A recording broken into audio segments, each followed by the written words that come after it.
Hi friends, अंडा करी बनवतोय. अंडे उकडायला टाकलेले आहेत. दगडफूल, धने, त्यानंतर खोबरं, कांदा, हरभऱ्याची डाळ हे सगळं एक एक करून भाजून घेतलेलं आहे. मिक्सरच्या जारमध्ये हे सगळं वाटण काढून घेऊन कोथिंबीर, अद्रक, लसूण सगळं टाकून बारीक वाटून घ्यायचं आहे.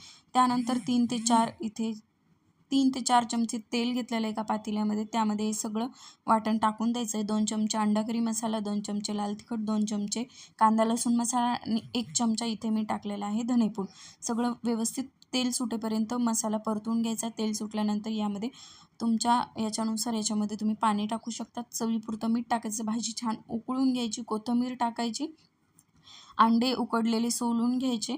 त्यानंतर तव्यावर ते व्यवस्थित तेल टाकून फ्राय करून घ्यायचे. सगळे मसाले लाल तिखट वगैरे सगळं त्याच्यामध्ये टाका. मीठ चवीपुरतं आणि त्यामध्ये अंडे फ्राय झाल्यानंतर भाजीमध्ये टाका. 3 ते 4 मिनटं भाजी उकळून घ्या. त्यानंतर भाजी आपली तयार आहे. रेसिपी कशी वाटली नक्की सांगा.